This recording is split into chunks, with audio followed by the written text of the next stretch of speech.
I work with Extension Forestry, and I will be your moderator today. So I will do my best to try to answer all the questions for Doug, and also I wanted to give you a little background on our presenter today. It's Doug Duncan. He's currently the Executive Director of the North Carolina Association of Professional Loggers.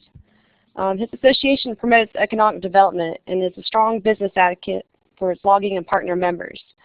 Doug has a Bachelor's of Science from North Carolina State University in Forestry and a Master's of Science in Soil Science with a minor in Statistics from the University of Florida. Doug has a background in forest research, land management, and wood procurement with International Paper, and also worked as the Director of Logging, Safety, and Transportation for the North Carolina Forestry Association. While at the North Carolina Forestry Association, he developed and implemented the first nationally recognized professional logger training program.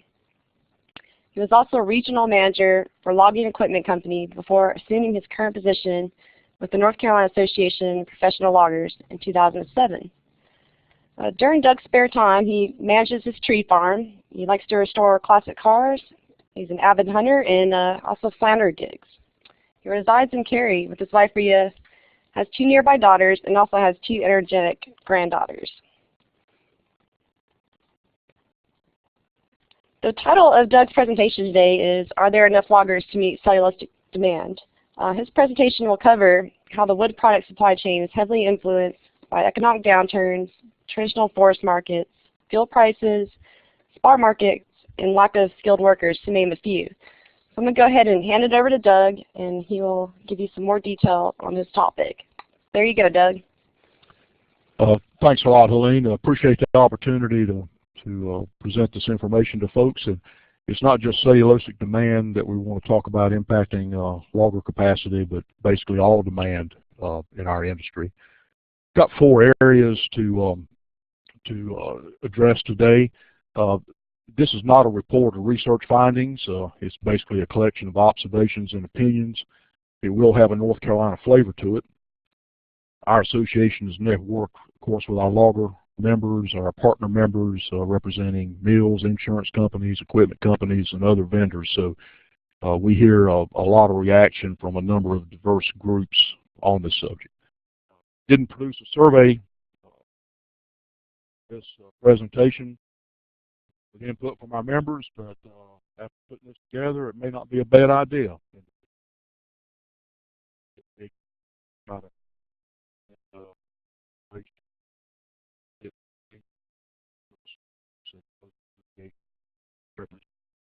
So today we're going to hit a couple things, one being areas of concern, kind of set the stage. Hey Doug, I hate to interrupt, this is Bob here. You'll need to make sure you stay close to your mic because you keep falling in and out. Okay, thank you, Bob. All right, I'm going to turn the volume out a little better. Okay, so we'll talk about areas of concern, trends having to do with the subject, talk a little bit about maybe some possible strategies and outcomes, and then we'll leave plenty of room at the end for questions and responses. I want to address areas of concerns for folks that we might classify as new markets. These would be fuel chip markets. Although we have existing fuel chip markets, there's more folks coming into the business all the time. Wood pellets.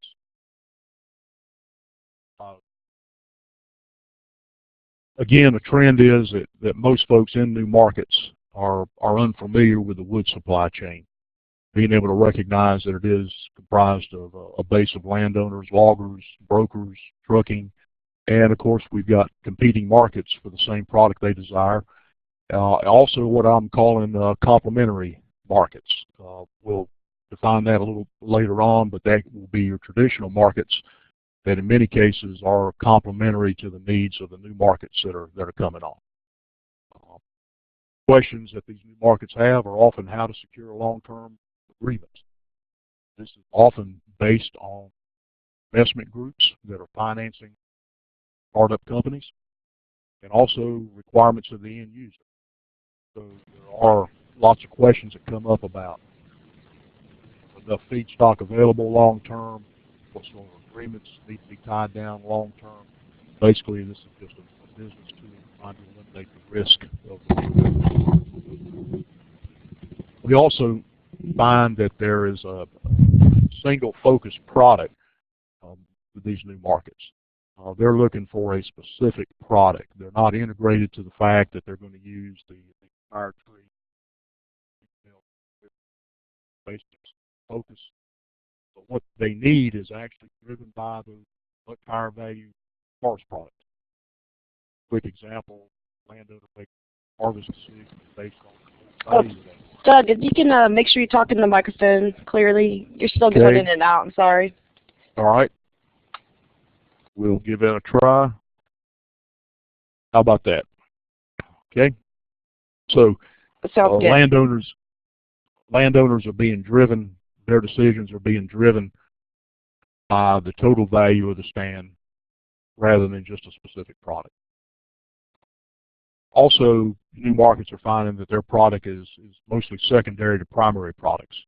And again, it's not going to drive the timber purchase or harvest for what they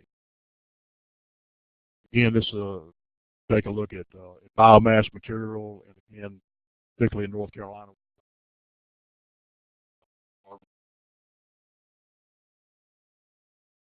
And as you can see, this is a specific product that probably only one end user can take advantage. The traditional or complementary markets may also have some areas of concern. They like having a lot of loggers.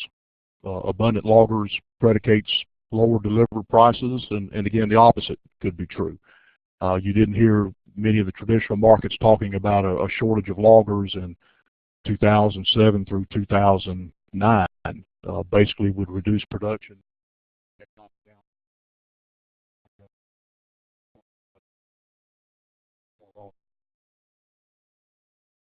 Currently, we're seeing a rebound in solid wood, plywood, OSB, pallets. Past logger shortage, again, not an issue.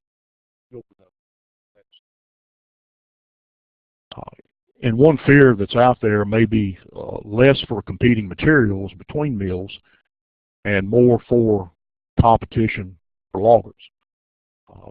And I liken this to almost a wave. If you've got loggers that are serving one mill area, as you get a new mill in the area or pricing changes within their transportation zones, you may see loggers shift to that new facility, that other facility. So not that we don't have loggers out there cover possibly all.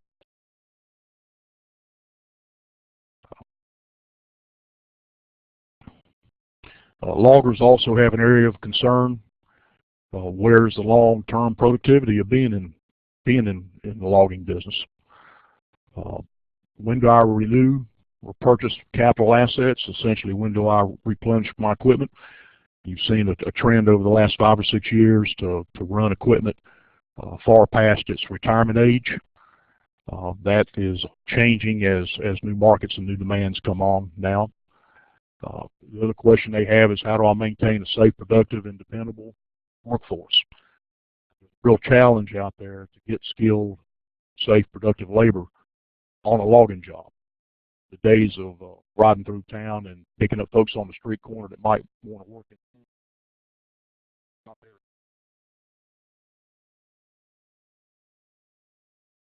Contract.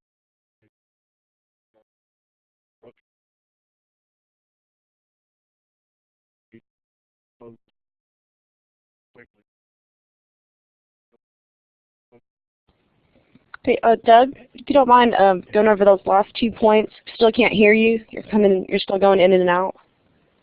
Okay, so construction company got a DOT contract here in the state, a large contract, and immediately they went to hire new folks and bring on more labor.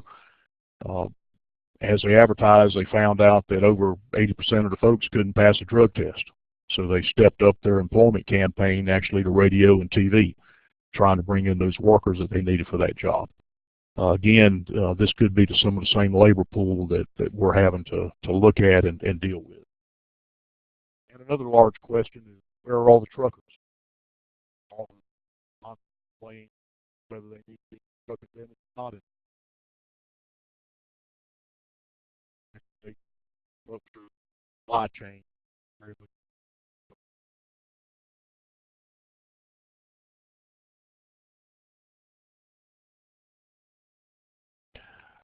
So we've covered the concerns. Now let's look at some trends. There's been a 30% decline in North Carolina logging businesses from 2001 to 2010. Those are numbers that come from the Bureau of Labor Statistics. Virginia is at a 28% level of decline, South Carolina 43%. Southwide numbers were reported by Mississippi State in one of their papers as 34% when they analyzed all the BLS statistics Southwide. So this has been a fairly serious decline in folks that were in business that are not in business anymore. You know, your professional loggers downsize to weather the economy, but we know that they know their business, that they know how to run a logging operation, and with ready markets, available stumpage, they've got the business skills to readily upsize. In other words, they know the principles of running. But what you'll also find is that as they were slow to downsize, kept hanging on. It's kind of like a family sawmiller going out of business. He hates to go out because he remembers how good it was, but being slow to downsize has been a characteristic. And also, they may be slow to upsize because they have the markets available, particularly make the capital equipment. Doug, you're still going in, still kind of trailing in and out. I'm sorry. Just want to make sure everybody hears your presentation.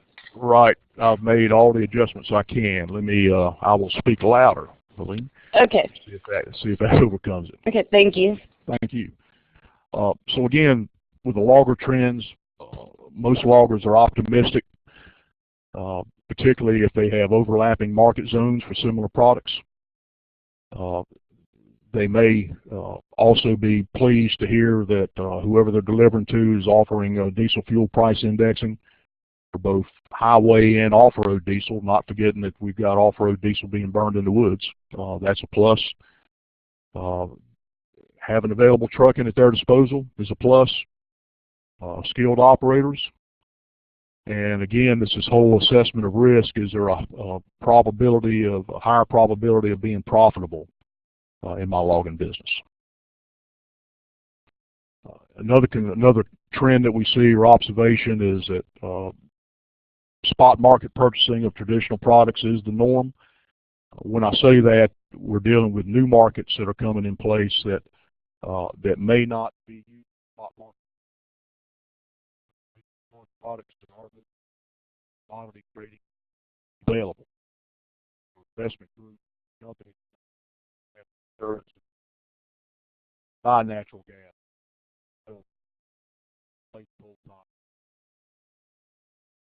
So it's a different animal that they've got to deal with. New markets that are uncomfortable with spot purchasing. They've got backgrounds in many cases in energy trading, where that has got a fairly formalized way of doing business. We also see overseas purchasers of products looking at long-term trading, trying to tie in risk for the total operation. Unfortunately, being able to tie up a 10-year contract for your feedstock is something that the South is used to. Got diverse land ownership patterns, and got that spot purchasing. As of yet, I've not seen anybody that's the ability to be able to get a very long-term, locked-in contract. I will say I had a call recently this morning from an existing biomass company that has got some new management. And one thing they're looking at is a 10-year business plan that does indeed forecast where their feedstock is located, how it's going to get there, pricing trends, and the whole thing. So even though they're what I call a traditional biomass plant that's been around for a number of years, they're beginning to say that as competition comes forward, they're going to need a long-term plan in order to reduce the risk of their operation. And again, some more trends. Uh, the traditional complementary markets may have lost touch with logging finances. In the 1970s, kind of when I started my career, it was not uncommon for companies to have their own logging crews, for foresters to not report to the office and sit in front of a laptop or a PC, but to be out there with the crews working directly with loggers all the time. That kept them in touch with some of the logging financials. We've evolved now. We've lost, by and large, all large industry company crews. We've had downsizing on the procurement side with industry. We're more technologically advanced and maybe less relationship advanced as far as being out there and being on the ground and understanding what loggers are going through financially. And again, the technology is a blessing and a curse. The fact that most procurement folks and managers can sit right there and get real-time data on inventory, pricing, delivered cost to the digester. All those are numbers that they're working with, but it may not be people they're working with dealing with real financial issues and trying to be profitable in the woods. So it's just a comment. I wanted to cover this with you. Legal poly. Again, the legal form of doing business. Doug, can you speak louder or talk directly into the mic, please? Okay. So when a good example of this is there's 4 cell phone companies that dominate 89% of the business in the United States. But it is a market form that's defined as dominated by a small number of firms. Those firms are aware of the actions of the other. So buying or whether it's selling. Some pricing.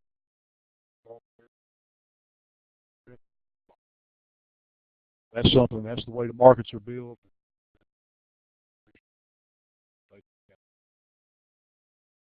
Transportation cost is another big one. Actually reduces competition by creating regional markets. So the example being, you can't haul pulp with it so far. You all know before transportation costs exceed other example,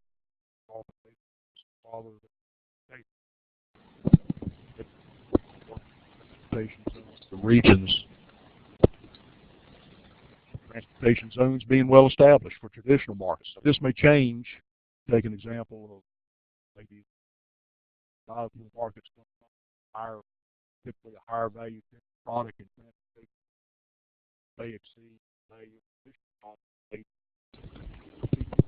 Doug, you may need to do this slide again because I can't hear anything that you're saying on this slide.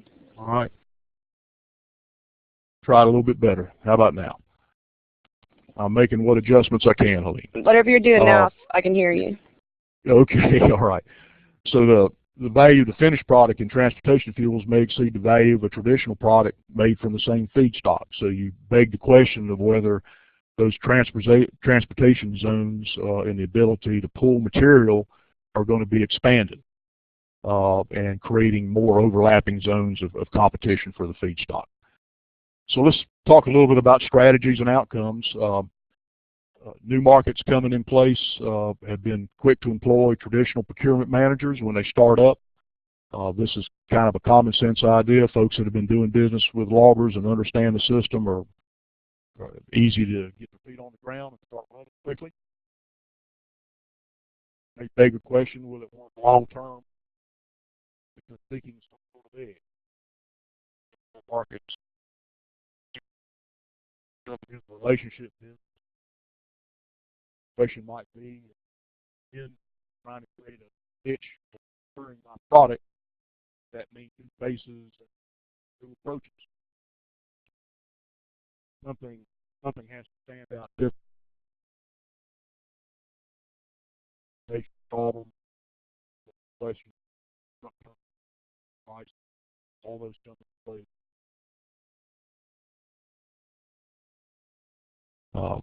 The other trend we're seeing is our wood pellet plants are being built at a larger scale, and they have significant feedstock requirements when you're looking at small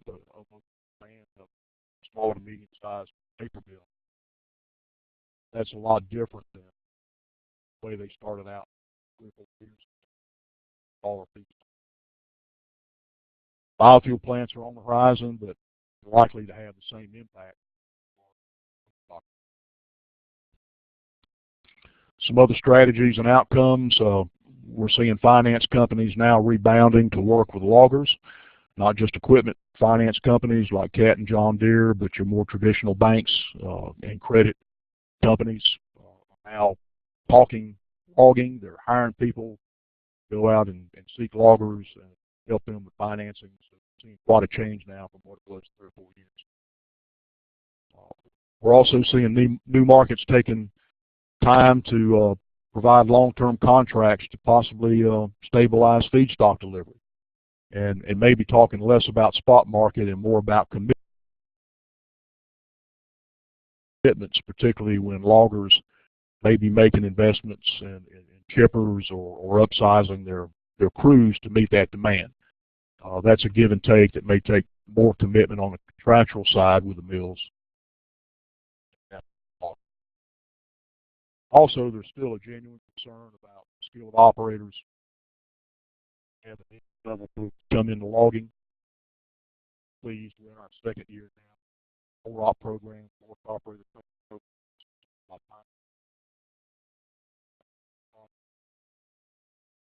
Pretty far-sighted. Instead is markets come on, markets up. Not just landowner ethic in North Carolina.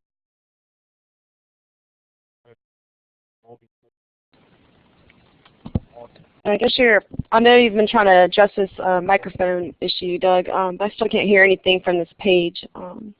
Right. We'll try to go through this, okay. Finish the presentation, but if you're willing, it seems like a lot of people are interested in what you're saying. Maybe we could sit down and record a version where you can hear everything clearly. Absolutely, absolutely. And I apologize if the audio is broken up for you. But our board was foresighted enough to try to get into a program where we had skilled operators, because we saw that as the weak link in trying to upsize logging businesses. We're also seeing as an outcome of what's happening is that logging equipment companies are typically behind on orders. There was just a couple years ago, there was maybe 1 or 2 pieces sold over a 6-month period between all the major equipment companies. Now they're having. That's a sign. Again, just credits to our stock. More strategies. We're looking at a fairly new breed of logger coming on. He's more diversified into trucking and timber buying. He may have hired his own forester to purchase timber for him. They're typically running multiple crews and may even have their own subcontractors on the delivery. So the weekly production, instead of being 50 to 100 loads a week, they may be up in the 200 or 300 load range. And that's a new animal than what was around maybe 5. We're also seeing that certification programs in various forms will probably not limit expansion of markets or loggers coming on. Landowners and loggers are going to continue to do the right thing for the right reasons, but there will be discussion about who pays the cost of these programs. They become more numerous and more challenging. Is there a logger field of dreams? Build it, will they come? Yes, I'd maintain that yes, there is. And again, there's no research behind these numbers, but just as far as talking to folks and seeing what they're doing, maybe nearly 80% of the professional logging businesses in the day are expected to expand and meet new and traditional markets, as long as they're profitable to do that. Where's the other 20% coming from? Those, I'm basing this on contacts we have with folks that call interested in getting in logging, or they've already started the process and they're looking for some support through the association. What they're saying is that I live in rural areas. I've got friends or relatives that are loggers. I think I'm attracted to that business, and I think I'd do well at it. So again, they're drawn to the lifestyle and willing to take the risk, but these are folks that are coming from rural areas by and large that have had some exposure to logging in their lifetime and willing to take the risk to jump in. Okay, well, I'd like to just kind of finish up now. Helene, if you can take it from here, and again, I apologize if the audio was in and out. Thanks, Doug. If anybody has any questions, if you want to type it into the chat window, I'll try to get those relayed to Doug, and hopefully we'll be able to hear a response if the audio is working. If not, I will take them down and I will send them to Doug, and he can personally email you or contact you. If anybody has any questions, I know the presentation was a little difficult to hear. I did find it interesting, Doug, I actually had a question while people are typing some stuff in.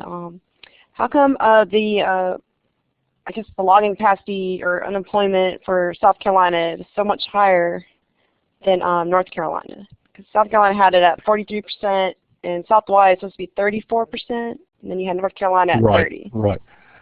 And I don't know the answer to that, Helene. Those are numbers that came from the Bureau of Labor Statistics, so those are just kind of raw numbers reported. So I can't address that or make that comparison. I'd be not on good footing to make a guess. Doug, here's a question. Do you see this also in the lake states, Northeast and Northwest as well? If you take a look at the Northeast, if a logger who's in business anywhere in the nation calls wanting to come to North Carolina, is typically in the Northeast. And I hear folks with challenges up there as far as losing markets, things happening to their existing livelihood as loggers. So I'd say it's weighed heavily. Probably 80% of the folks I get calls from out of state looking at maybe coming to North Carolina and setting up business are from the Northeast. And I don't have knowledge of the lake states. You know, we are tied in with the American Logging Council. You know, everybody has their own markets that they work with. I will tell you, as a comparison, I feel like we have more competing markets and more overlapping zones in North Carolina for folks doing business here than are typical in some of the lake states. Okay, there's another question here, Doug, from Matthew. It says, there was a report supported by the endowment that indicated a checkoff program to support training and education. Your thoughts on this? You know, that idea was kind of pitched to the loggers. You know, in many cases, these checkoff programs that I see are actually need to be more on the retail side. If you take a look at the got milk program or strawberries or orange juice or even softwood lumber is in play now. You take a look at checkoffs being on that side, and yes, I think it's a good thing. If we've got to be faulted for anything, it's having a good message and not having the marketing monies and the oomph in order to keep that message in front of people continually. So I think we can be criticized for that, and yes, I think checkoff programs have their role in our industry. For those unfamiliar, Doug, is this checkoff program for the logger training programs, or is it for something completely different? It can be applied to anything. You know, there's a softwood lumber checkoff program in play right now where the sellers of that product contribute so much money for the volume that they saw or sell to actually get the word out, market their industry, like very similar to the Got Milk program that everybody's familiar with. So again, it gives some stability to marketing and getting your message out. And I think it's a good thing for our industry, but something that's never been tackled wholesale again. You know, not tackled on a large scale. Okay. There's another question. Doug, do you see in South Carolina are more guys buying chippers and grinders for biomass energy? Yes, we're seeing that in North Carolina and also bordering on South Carolina. And again, it's based on the demand. As more utilities seek to be green, to maybe take the renewable energy credits and instead of throwing it to the wind and throwing it to solar, which is probably more sexy than woody biomass, we're seeing folks now, large utilities coming back with purchase power agreements that are looking at more biomass usage. In many cases, they'll take a coal-fired plant and they'll start a coal-fired plant and start co-firing with woody biomass. And pretty soon they see the logistics work and the pricing works, and they may try to increase that. So yes, I'm seeing more and more folks. We've actually got a fairly comprehensive list of our logging members that own chippers. And I would say probably 2 or 3 times a month we get requests. It's fading out, Doug. We get requests from folks that want to contact people with chippers for requests for proposals. Again, they do that directly. Our partner members, the biomass company, wood pellet company, whatever, they want to, they're members with us and they have access to our logger list, but they want to approach our loggers and get a request for proposals from them for deliveries. We try to provide that service by just networking folks. We don't look at numbers and not dealing any with pricing. It's just a matter of getting people connected on with the business. So Doug, is it more of maybe one logger starts an operation, or his company buys a chipper and then he finds these markets, or does like facilities have to be in place for the logging companies or to become interested in buying chippers? Oh yeah, they've got to have a market in place, and typically they're approached about supplying that product. But if you take a medium-sized logging operation, a typical southern rubber-tired operation, which is very cost-effective, they can come in with a medium-sized chipper in most cases. Actually use that loader that they're using to sort roundwood with to process chips. Get some chip vans, particularly if their facility they're delivering to doesn't require walking floor trailers. It's fairly easy to get into the chipping business that way, but again, you've got to have the markets before they make that commitment. All right, move on to another question here, Doug. So of course, all the talk is right now about the European demand for wood pellets, and the question is, can you please talk about the current market scenarios for wood pellets, especially for the European market? I'll be free to talk about this, although it's the concept that I've discussed with people is that we think it's here to stay for another good 10-year run. Although the economics may not be sustainable, it is politically sustainable. The European Union has made a decision that they're going to reduce their use of nuclear. They're going to shut down coal plants. They have no natural gas resources, particularly in the United Kingdom. So I think they've made that commitment to biomass, and the fact that the biomass that they're looking for is right across the Atlantic. They don't have the feedstock to draw from themselves domestically, so I think it's a good scenario for us, and I think we're on a good run with that. So I think it's happening now, and I think it'll continue to happen. Okay, here's another question from Steve. Do you see any movement back to company crews? Has there been interest in such from the TMOs and public REITs as well as bioenergy companies? No, I've not seen that for what I would call the larger forest industry sector. It's typical to see that with maybe small family sawmill operations, Piedmont, Western North Carolina, that may have the wherewithal to establish their own small company crews. But no, I don't see us going back to what was typical in the 60s and early 70s. I see no one talking about that or wanting to make a jump. Although losing you, Doug. Did you say we're not going to go back to that? That was typical in the 60s and 70s. I've not heard anybody encouraged about doing that. Folks remember the manpower and the cost and what it takes to run company crews, but not saying that they don't have the ability to do that. Someone may reach out there and try to do that, but I don't see anybody doing that in the large sectors now. Okay, moving along to the questions here. The next one is from David. What role will the Dogwood Alliance have in biomass mills locating in North Carolina? I think very little. You'll hear some rhetoric. They'll get some press here and there, but I don't think they're going to be a major factor at all. The fact that they bragged about changing European policy kind of speaks to how weak that organization is and what you might expect out of them. So I don't see any issues at all. It's happening now, and it'll continue to happen with wood pellets. And I don't see any roadblocks in the way right now. We're still doing the right things for the right reason.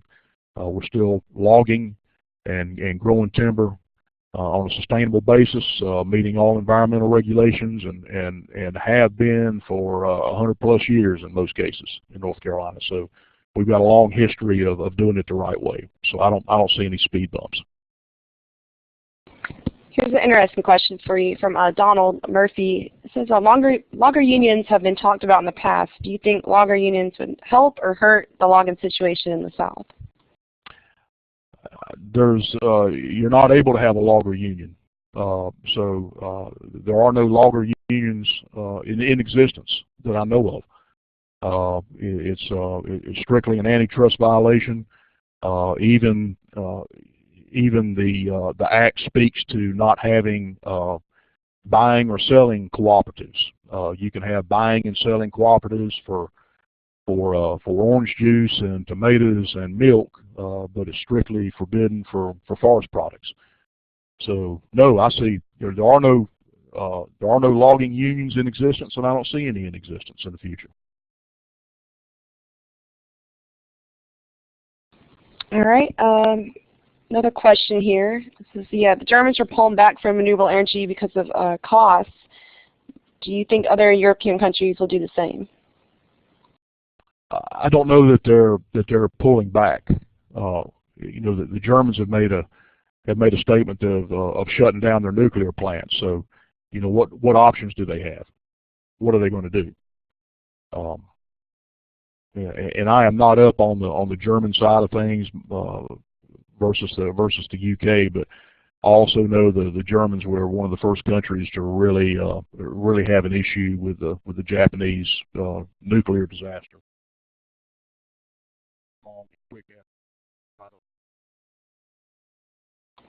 You faded out after nuclear disaster, but I do want to add that I believe Germany is heavily involved with solar power, which drove up costs a lot with the electric companies over there. So that may be a reason that they're pulling a little back from renewable energy.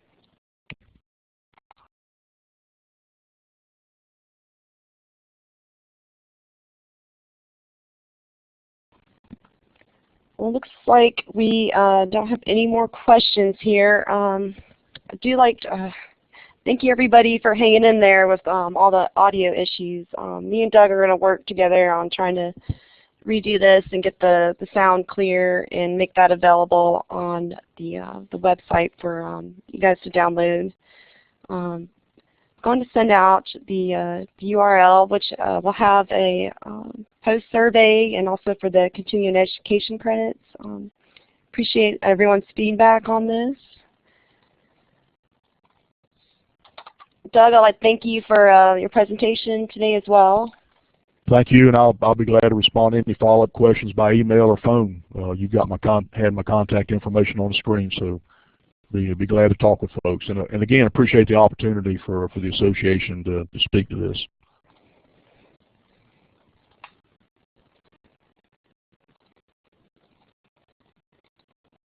Should be pulling up on your screens now in a couple of seconds here.